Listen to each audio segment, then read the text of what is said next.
Marketer of the Day, number 436, Speaker Fulfillment Services. Avoid the usual mistakes authors make and discover the ABCs of selling physical products at live events with Bret Ridgway. Hey everyone, and thanks for listening. We're talking right now with Bret Ridgway, and Bret is the co-founder of Speaker Fulfillment Services, which is a company that works for speakers, authors, and information marketers, and his unique behind-the-scenes perspective allows him to see what is working and not working in the industry. Now, Bret is the author of 5 books in this niche, including the Amazon bestseller Mistakes Authors Make, and most recently, the ABCs of Speaking. So, Mr. Bret, how the heck are you? I am doing fantastic, Robert, and I'm really excited to be here with you and your folks today. I'm excited. How can we help them? How can we help them best? Well, I don't know. You tell me. So what I know about you is you do all that fulfillment stuff, right? The getting the boxes made, putting out the DVDs, putting out the books for those speakers and stuff like that. But that's pretty much all I know. So I mean, what the heck do we need to know? Let me tell you a little bit of the backstory first, because it'll illustrate a point that I think is really important for everybody to understand. Way back in 1992, so we're talking 25 years ago now, there was a little storm that rolled through South Florida called Hurricane Andrew. And a late great copywriter named Gary Halbert decided to put on a benefit seminar, essentially, to raise funds for hurricane victims. They called it the Hurricane Andrew Seminar. I went down and attended that event with a colleague. And at that event, I happened to meet a guy named Carl Galletti. And that was about, we're talking, so 1992. So about 1995, Carl called me up and we did a joint venture where we took over his old Hard to Find Marketing Books catalog. And that joint venture or relationship led to when Carl did his first Internet Marketing Super Conference in 1999 out in Las Vegas. He called me up and asked me if I wanted to handle the back sales table for him. Well, I didn't even know what backroom sales meant at that time, frankly, Robert, but I hadn't been to Las Vegas before, so it sounded good to me, so I went out there and handled the back sales table. And at that event, I met a guy named Alex Mondosian, and obviously people who put on events or speak at events often put on events themselves, and so putting or handling the back sales table for various internet and information marketing conferences kind of became one of our businesses. And so I was getting to meet more and more people and know a lot of the people who are the movers and shakers in the industry. And one of those people cornered me at an event in like 2002, a guy named Jim Edwards, who I'm sure you know. Yeah. And we were simultaneous to starting to do the backroom stuff way back in 1990. Gosh, I'm getting old now, 95 or 96. I actually put up the first portal website in the plant engineering and maintenance industry. It was called Maintenance Resources. And so we were selling books and videotapes and cassettes back in those days aimed at that particular niche. And so we were doing product fulfillment to the tune of $500,000 to $1 million a year worth of product. And Jim cornered me at one of Carl's events in 2002 and said, "Hey, will you take over some fulfillment for me? I know you've been doing it for yourself."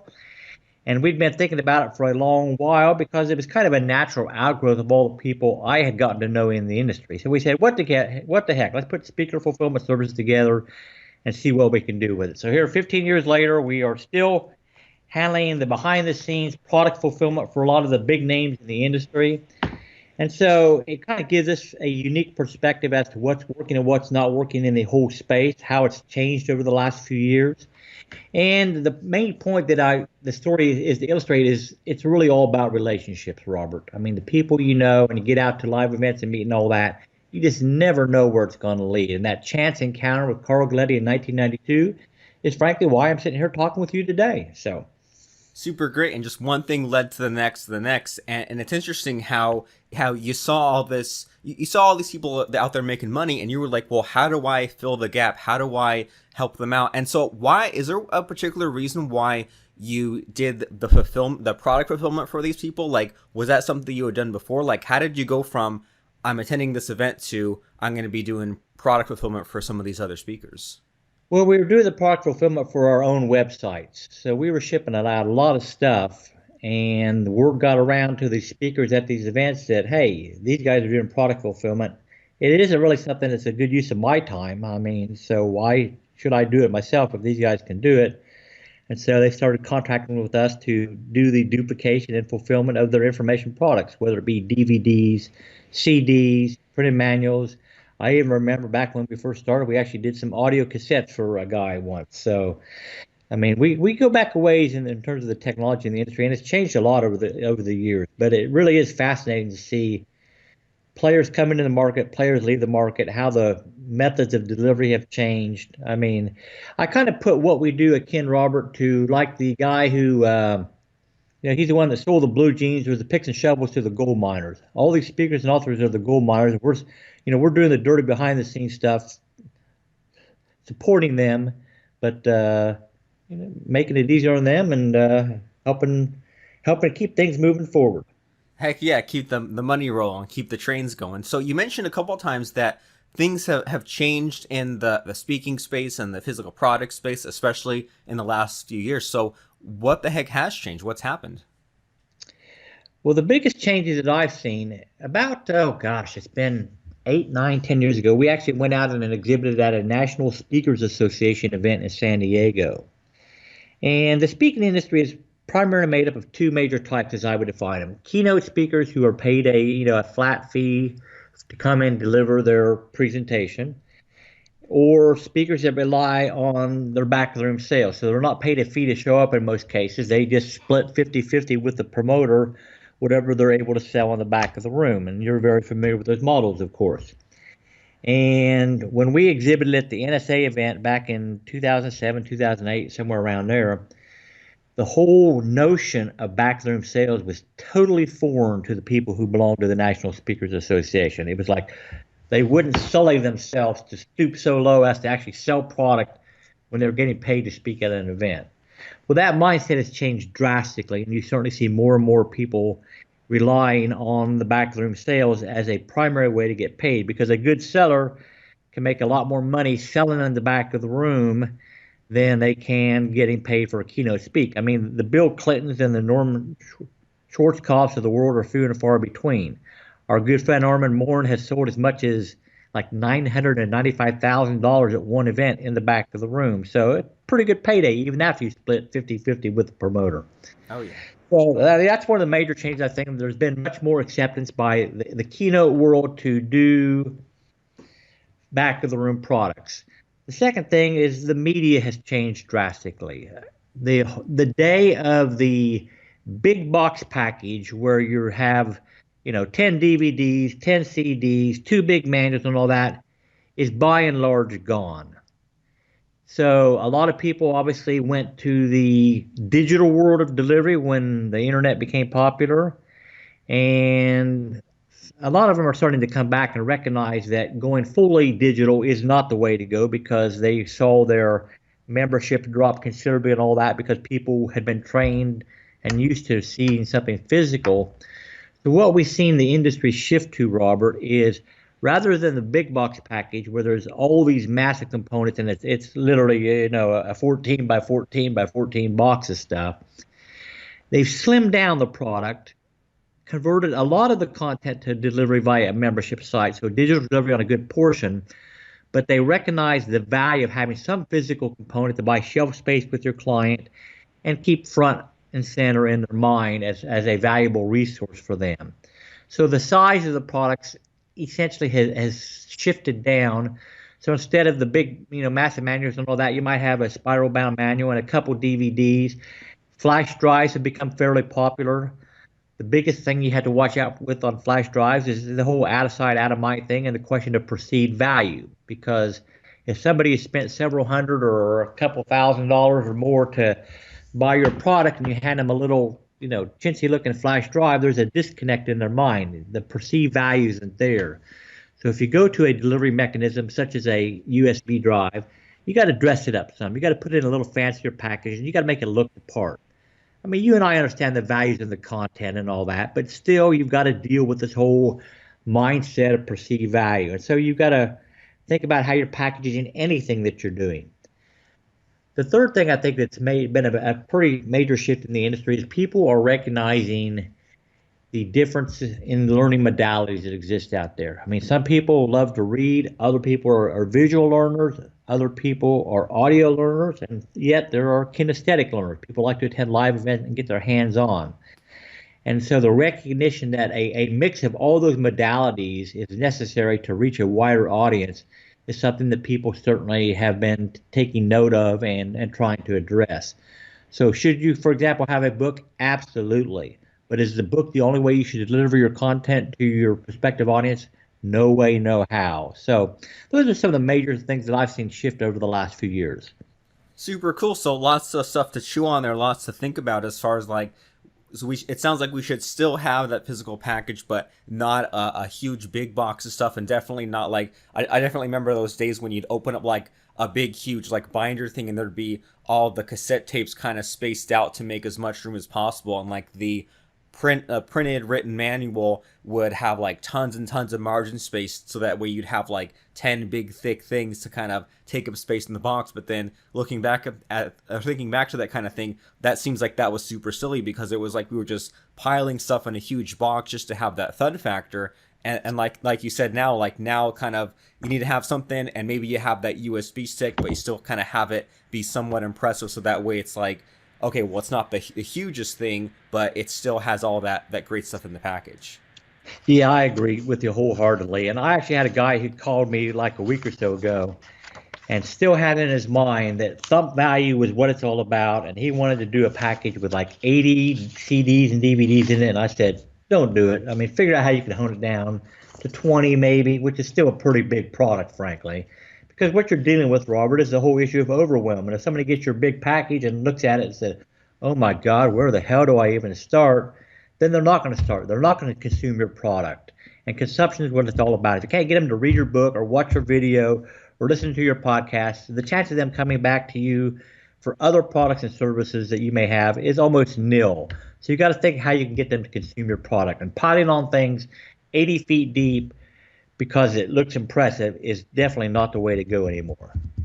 Right. Well, I agree. And so speaking of things changing and stuff like that, you mentioned that it took a while for some of these other niches, these industries, to kind of get the idea of back of the room sales. And I'm wondering how that kind of thing is still working, because like you see a lot of events, and I mean it's like hard to tell because a lot of us only go to events in our own space, but it seems like a lot of these events are having like less of the pitch fest stuff, more of the sponsorships, and more of like wanting speakers to maybe make some contacts and then close them on coaching later, as opposed to selling something at an event. But that's just what I see. Have you been seeing like any kind of changes happening in these last like 5 years or so?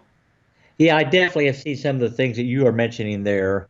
I think that the organizers of the events are recognizing that if you have speaker after speaker who's selling something, it becomes overwhelming, and the whole concept you said there, pitch fest, comes to mind. And so they're recognizing the value of spacing out their selling speakers with content only people. So you see more and more people mixing content only sessions versus pitching sessions. And you also see the prices that which product are sold at live events has really drastically come down over the years. I mean, when the industry started and these events were first popping up back in 2002, 3, 4, 5, even up into 6 and 7, you saw typically price points of $2,000, $2,500 or more at live events.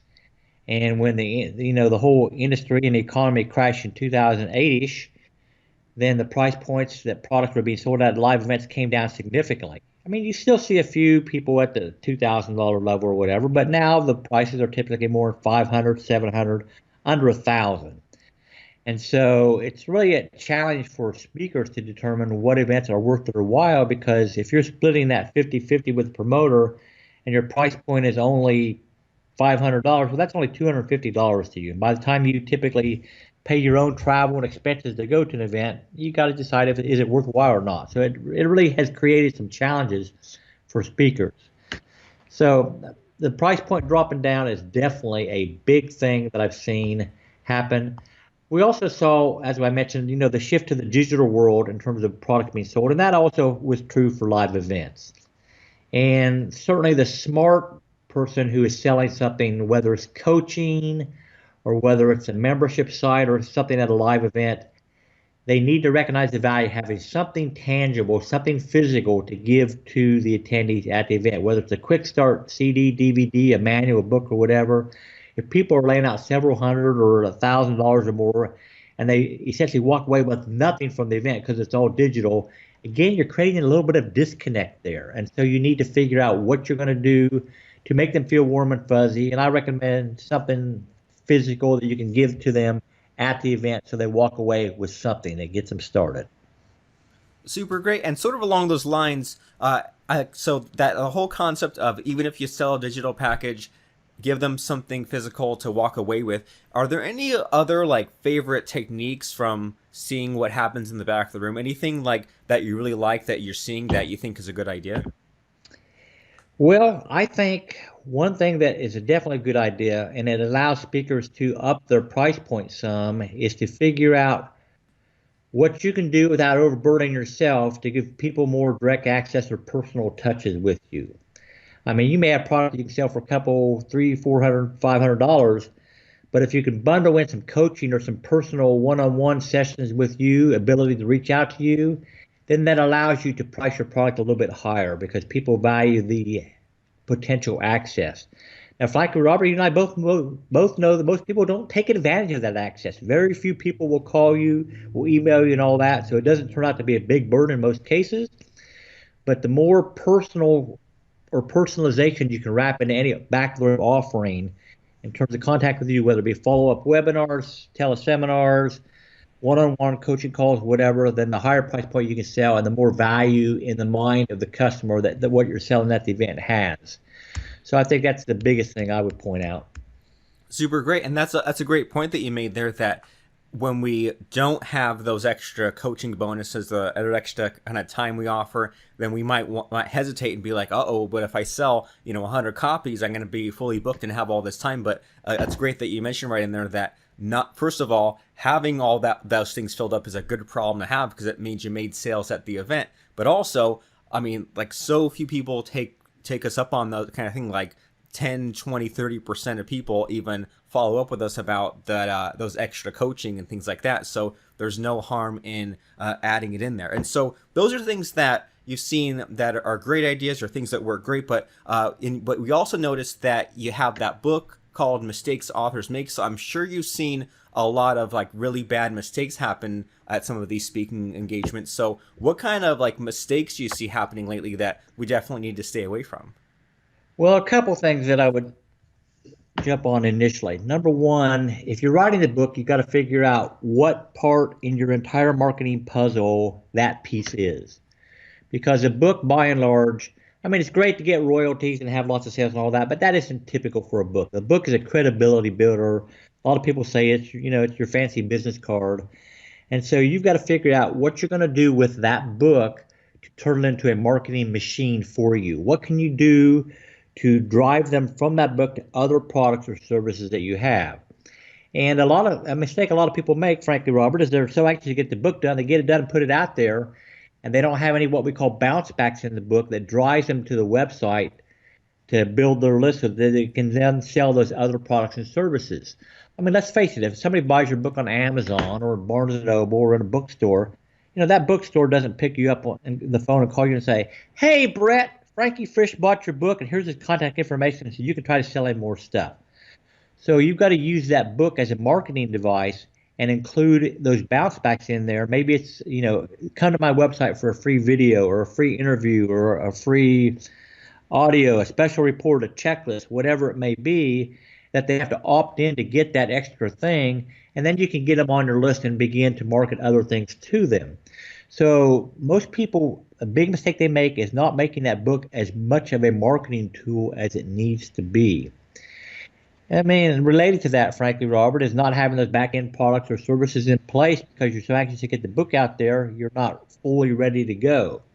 So if that book is just one piece of your puzzle and it's designed to lead people to other things that you have to offer, well, you better make those other things are ready to go. There was a one-name author several years ago, what was his name? Chet Holmes, I think. He had an excellent book on the ultimate sales machine or whatever. And he had some bounce backs in there to go get other things on his website. And then you go to the website, and if the website was broken, it wouldn't work or whatever, and it just pissed you off, frankly. And so it didn't build a warm and fuzzy whatsoever. So make that book a marketing tool. Recognize that it is primarily to build credibility for you and designed to lead them to other things that you have, and not just a standalone thing that you're going to sell that you hope to make a bunch of royalties off of. Will some people do that? Yeah, that's fantastic. That's great. But the Brendan Burchards of the world are few and far between.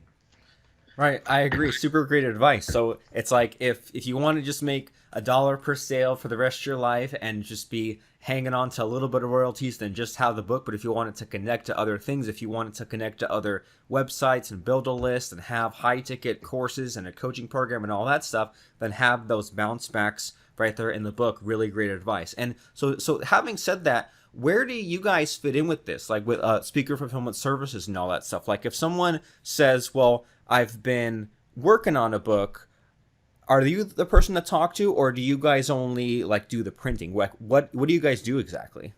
Yeah, we can help them get the printing of their book done, but the main thing we do, frankly, is the back end fulfillment. So what we do is we integrate with our online shopping cart, whether it be Infusionsoft, One Shopping Cart, Red Oak Cart, ClickFunnels, ClickBank, any other number of them, so that when they get an order, it automatically transmits over to our system, and we frankly pick and pack the book, ship it out to their customers, so it's entirely hands off for them. So that's a major thing we're providing. Now, if people want to go beyond the book and do some type of home study or CD or DVD set or flash drives or spiral bound manuals or workbooks or whatever, then we do the actual printing and packaging of those particular things and ship them out the door. We have some customers we do their newsletters for. Our good friend Armin Moore and Robert, as you know, does a monthly magazine for his membership, so we print and mail out that magazine on his behalf. So it's whatever kind of touches you want to put out there with your particular audience. We can essentially help you with the physical side of that. I mean, we have clients that aren't authors or speakers whatsoever, but fulfillment in a certain standpoint is fulfillment. And when you have product you need to get into the hands of your customers, that's where we come into play. Super fantastic. So newsletters, magazines, books, DVDs, products, anything physical that they want to sell, you guys can handle it. Is that right? Yeah, the only thing we stay away from is foods and things like in glass containers, because I don't want to mess with that. Right, who does? Well, so people say like, okay, this is great. This guy Bret and his speaker fulfillment services company, they sound like they got it going on. I want to go and reach out to them and see what they have. Where can they go to find out more about you guys? Sure, a couple major places. So our core website is speakerfulfillmentservices.com, and that will give everybody a great overview of all the products and services that we have. A couple things that they'll find links to there. If they just need strictly fulfillment only of books, for example, we have a site called shipyourbooks.com. And if they just want to do a print-on-demand CD or DVD, we have a service called discdelivered.com that's very popular too. So speaker fulfillment services is the main one, but the others will help them out in specific niches. Fantastic. So whether you want just that physical product fulfillment or those books shipped or discs, DVDs, things like that, then go to the proper website for you and really think about what you can do, like with all the things that Bret said. Number one, even with this trend of things moving to digital, have some kind of a physical product, whether you're selling something from the stage or selling some stuff online, that way you can ship it to them. Think about that kind of special thing. Even though the packages are getting slimmer nowadays, what's that special thing that you can have on there? If you have a book or something like that, make sure that it ties into the other things that you have for sale. That way you're not just selling the book for a little bit of money, but you're also building a list. You tell people about all your other products, and also just remember that the book is just one of many pieces in the puzzle. It's not all about the book. You need to have a book, but have it connect to other stuff. So lots of things to think about. And so make sure that you check out Bret's website, speakerfulfillmentservices.com, discdelivered.com. And then what's the other one, Bret? Shipyourbooks.com? Correct. Super great. So shipyourbooks.com if you want to get that book shipped. And so, if you want to go and try to do it yourself and probably fail, then go ahead and do that. But if you want to have these guys who are experts in back of the room sales and getting your book out there and getting anything physical created, then you're going to want to go to speakerfulfillmentservices.com. So make sure that you do that right now, whether you're on your computer, on your phone, or just want to jot it down real quick. Either way, speakerfulfillmentservices.com, shipyourbooks.com, discdelivered.com. So thanks so much, Mr. Bret, for stopping by and sharing some of your knowledge about this area where we all need to have these physical books. We all need to have this stuff in place. So thanks for demystifying a lot of that for us and for sharing what you know today. Well, thank you so much, Robert. It was my pleasure. Subscribe to us right now while it's still fresh on your mind at marketeroftheday.com/iTunes.